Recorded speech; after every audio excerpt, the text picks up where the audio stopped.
Hello दोस्तों, अस्सलाम वालेकुम। कैसे हैं आप लोग? उम्मीद करता हूं कि आप सब अच्छे से होंगे। तो पिछले 2-3 दिन से वीडियो आ नहीं रही थी, तो बर्फ़ पड़ने की वजह से बहुत सारा नुकसान हुआ था। जैसे कि पोल वगैरह गिर चुके थे, तो पावर आ नहीं रही थी, तो उसकी वजह से वीडियो आ नहीं रही थी क्योंकि फ़ोन जो था वो डाउन था। तो इंशाल्लाह अब कोशिश करूँगा कि कंटिन्यू वीडियो लाऊं। तो बस आपकी सपोर्ट की ज़रूरत है। अगर आप सपोर्ट करेंगे तो इंशाल्लाह वीडियो भी कंटिन्यू आएगी। तो आप लोगों को बता दूं, मेहनत बहुत ज़्यादा लग रही है वीडियो लाने में।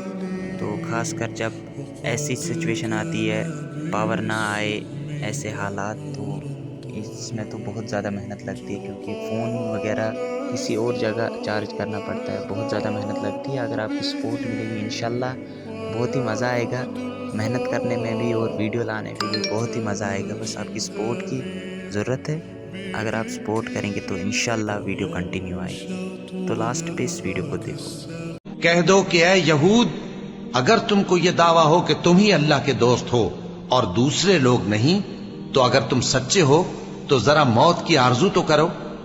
और ये लोग उन आमाल के सबब जो ये कर चुके हैं हरगिज उसकी आरजू नहीं करेंगे, और अल्लाह जालिमों से खूब वाकिफ है। कह दो कि मौत जिससे तुम भागते हो वो तो तुम्हारे सामने आकर रहेगी, फिर तुम पोशीदा और जाहिर के जानने वाले मालिक की तरफ लौटाए जाओगे। फिर जो कुछ तुम करते रहे हो वो सब तुम्हें बताएगा। मोमिनो, जब जुमे के दिन नमाज के लिए अजान दी जाए तो अल्लाह के जिक्र की तरफ लपको और खरीदो फरोख्त तर्क कर दो, अगर समझो तो ये तुम्हारे हक में बेहतर है। फिर जब नमाज हो चुके तो जमीन में फैल जाओ और अल्लाह का फजल तलाश करो, और अल्लाह को बहुत बहुत याद करते रहो ताकि कामयाब हो जाओ। और जब उन लोगों ने सौदा बिकता या तमाशा होता देखा तो उधर भाग लिए। और ए नबी सल्लल्लाहु अलैहि वसल्लम, तुम्हें खुतबे में खड़ा छोड़ गए।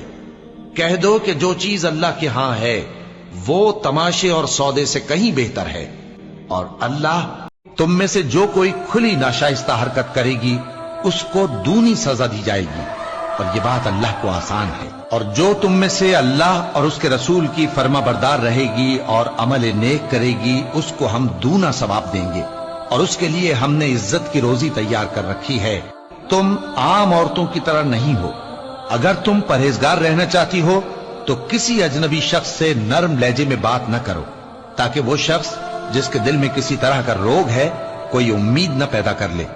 और दस्तूर के मुताबिक बात किया करो, और अपने घरों में ठहरी रहो, और जिस तरह पहले जाहिलियत के दिनों में जेब जीनत की नुमाइश की जाती थी उस तरह इजहार जीनत न करो, और नमाज पढ़ती रहो और ज़कात देती रहो, और अल्लाह और उसके रसूल की फर्माबरदारी करती रहो।